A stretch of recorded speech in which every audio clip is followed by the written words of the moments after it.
This just in, you are looking at obviously a very disturbing live shot there. That is the World Trade Center, and we have unconfirmed reports this morning that a plane It's remembrance. It's remembrance to the victims that lost their lives that day. The innocent civilian people, both in the New York area, the Pentagon, and the fields of Pennsylvania. We can't forget. Thank you all for coming. I want to welcome not only our dignitaries that are seated to my left, your right, but also those that have come to participate in the 9/11 ceremony. This week, we mark the 11th annual anniversary of the September 11th attacks. It is a time to remember the nearly 3,000 innocent men and women and children we lost and the families they left behind. It is a chance to honor the courage of the first responders who risked their lives on that day and every day since. And it is an opportunity to give thanks to our men and women in uniform who have served and sacrificed, sometimes from far from home, to keep our country safe. This anniversary is about them. It is also about time to reflect on just how far we've come as a nation these past 11 years. I'd like to ask Pastor Lawrence Becker from Trinity Lutheran Church to give the opening prayer. I invite you to rise as we invite God's presence into this moment. Gracious and loving God, we stand before you, gathered at this moment, tempted to be in fear, tempted to be angry. Help us to respond in faith. Help us to respond in understanding and compassion. We thank you for all who have given of themselves so powerfully and wonderfully in service to our community, caring for us, protecting us, guiding us, leading us. We pray your blessing on them, and we thank you for their inspiration, their example. Help us as people of faith to look at our community and the differences we find here, not with fear, but with hope and understanding. Amen. At this time, we'll have the lowering of the flag by LA County Sheriff Department Station 161, Assistant Fire Chief Barry Nugent and staff. We'll also have VFW Ruben Venegas Honor Squad, Buddy Popper Chairman, who will perform the taps during the lowering of the flag. Uniform personnel, present arms.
LA Sheriff Department, Sheriff Lee Baca.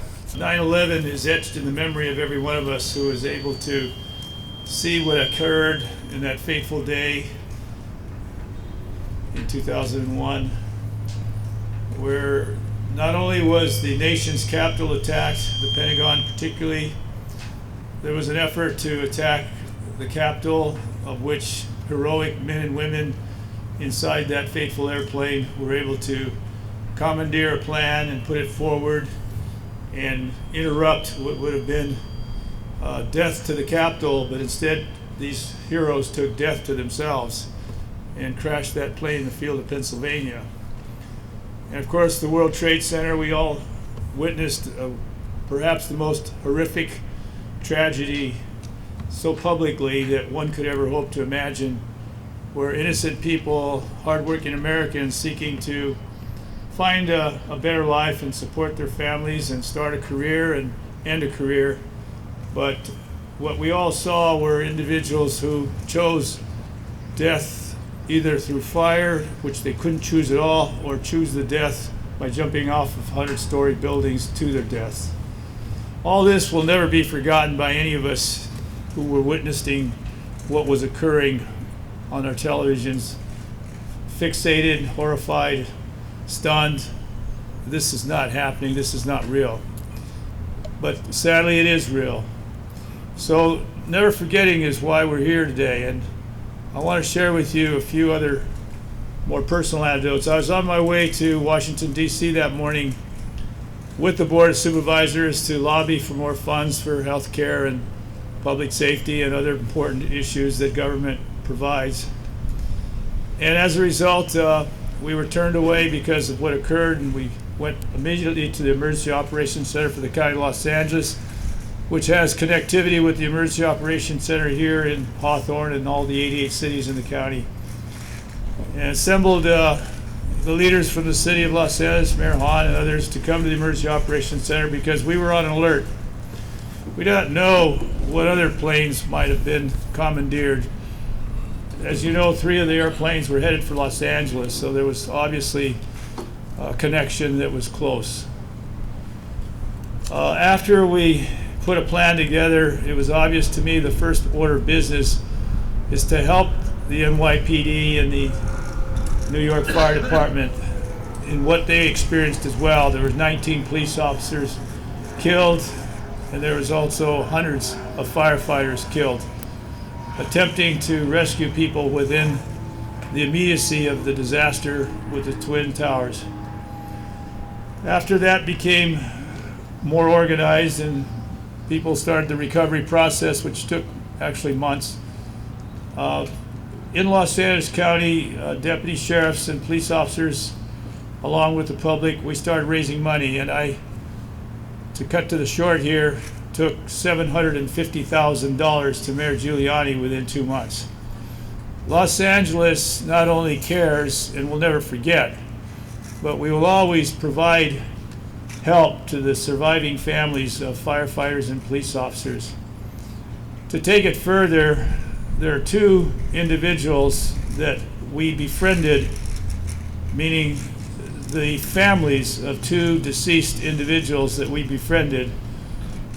Firefighter Foti and police officer Delara of the respective New York Police Department and New York Fire Department's families were identified by us, little children, stunned at the loss of a father, did not really have any comprehension as to the magnitude of what was happening.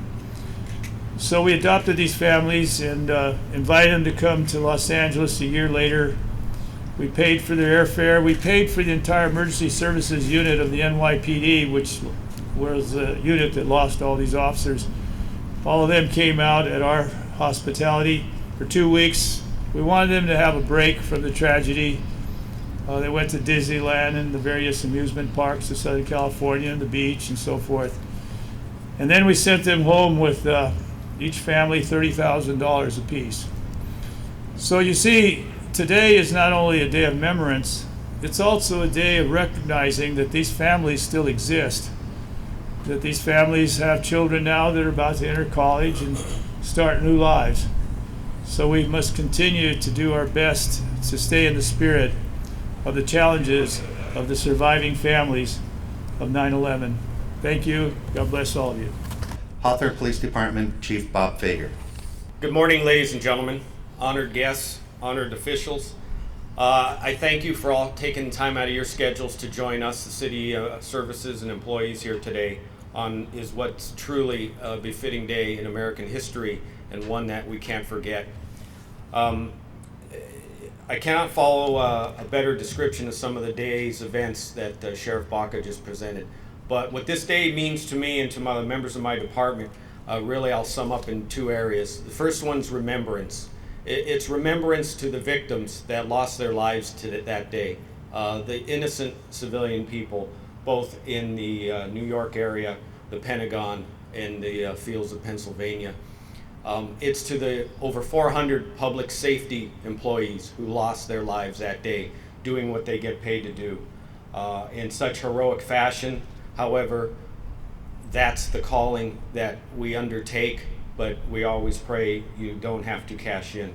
And it's remembrance of the families who've suffered losses because of those days and continue and to do so for the rest of their lives.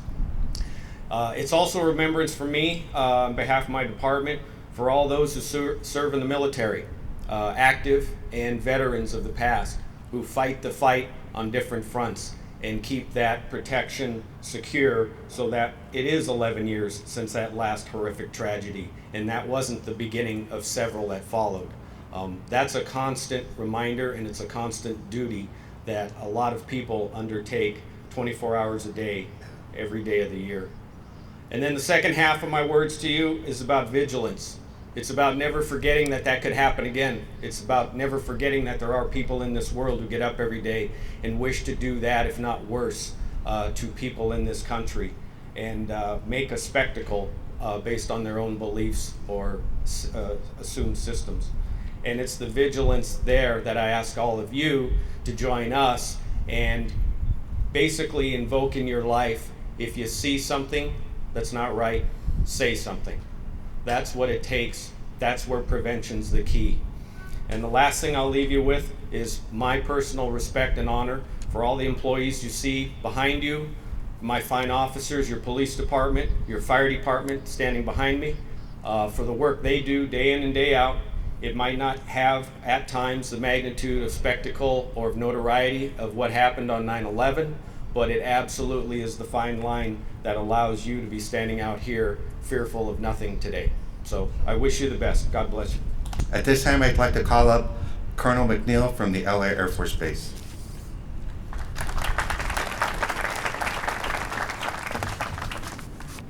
On behalf of Lieutenant General Polakowski and the men and women of Los Angeles Air Force Base, thank you for inviting us to participate in this ceremony with you today. We honor the memory of those who lost their lives as a result of the terrorist attacks on the World Trade Center, the Pentagon, and on United Flight 93. We also say thank you to the members of the military, the firefighters, the police, and everyone who works each day to help us remain free and safe and prosperous as a nation. It was a Tuesday morning, not unlike this morning, 11 years ago, when we heard our country had been attacked, not in some faraway corner of the world, but in our nation's capital and in New York City. After learning of the attacks and taking some time to grasp the magnitude of the events, we each had our own personal reactions. But nationally, we united together as one people and one country. No longer did our political differences matter, racial differences were set aside, and we were united in purpose. That purpose to remember those who had died, to help those who were suffering, and to hold those responsible accountable. As we pause to remember that day 11 years ago, let us renew our commitment to that purpose. We remember those who died and we honor their memory. We will continue to help those who are suffering, including the thousands of wounded servicemen and women who have returned from the battlefields and distant lands, where they gave a part of themselves to help protect us here at home. And we continue to advance the cause of righteousness and justice around the world. I believe 9/11 reminds us of a lesson we sometimes forget, that when we work together, there is nothing the United States of America can't accomplish. When united in purpose, there is no goal too high, there is no obstacle too great, and no problem too difficult for us to overcome. So today, let us renew our commitment to honor the memory of those who died and continue united as one people and one country to support those serving at home and abroad to help keep us safe and free. Thank you, sir.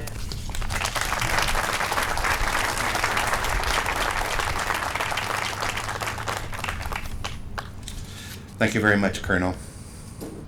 At this time, I'd like to call up State Senator Rod Wright.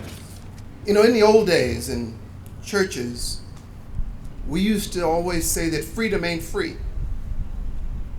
And that still remains the case.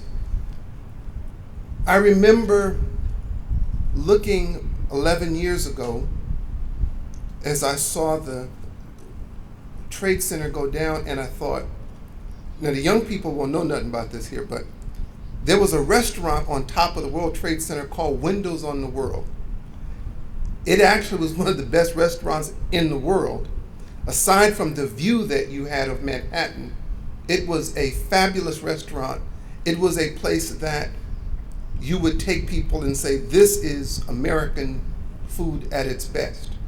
And to watch it go down that morning, you kind of went, my. But you look back and you go, you can't do anything about that has already happened. And so those of us in government have to look and go, what do you do now? We just in the legislature in Sacramento passed a bill that will enable Los Angeles County to have the finest regional interoperability system in the world. What's he talking about? If there's a fire truck, if there's a police officer, if there's an ambulance, you want them to all be able to have the same level of communication with one another so that they're operating. What's he talking about? One of the tragedies in the World Trade Center was that the police officers and the firefighters functioned on different frequencies. So that one unit had information that wasn't available to the other unit. Technology now allows us to do better than that. In Los Angeles County, we'll have the best regional operability system, and I'm proud to say that 81 cities in Los Angeles County joined that effort. Every law enforcement agency in Los Angeles County joined that effort. Every firefighting agency joined that effort. The Los Angeles Unified School District joined that effort. But I'm proud to say as well that, again, because freedom isn't free, that just this week, the United States Congress made sure that they recognized that many of those responders who rushed into buildings now have cancers. No one knew about whether it was asbestos in the building or whether there was toxic material. And we spent 11 years arguing about whether or not it was connected with this or connected with that. And I'm proud of Congress to say, we're not going to have that fight anymore. You caught cancer because you went into a building to save human life. And we're just going to cover it, and we're going to set aside, I think it's $2.5 billion for the families and the people who were first responders. And those members of Congress who made that happen, our own Congresswoman Waters and others, we want to say thank you, because the way that you see that it doesn't happen again is to make sure that the people who are going to become first responders have the best equipment and the best tools that they can possibly have to see that it doesn't happen.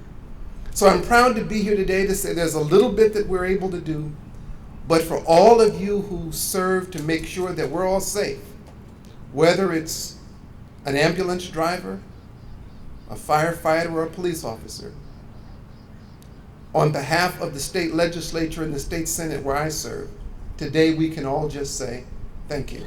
Mike Gibson, representing the California Board of Equalization, Chairman Jerome Horton. First of all, I give reverence to God, who's truly the head of my life, to the mayor of this great city, to the mayor pro tem, the council members who serve the great people of Hawthorne, California. And we're grateful to be here today to lock arms with each and every one of you as we reflect back on what tragedy took place 11 years ago, 9/11. I remember, Mr. Mayor, distinctively where I was at. And some of you remember where you were at during that time when you heard the news on the radio or television, or you got the phone call. We all was in horror. We all was in disbelief. We could not believe there was an attack on the United States of America. And then when we saw the first responders, the men and women in uniform who rushed into the building to save the lives and to help preserve lives, we stand up today to say thank you very much.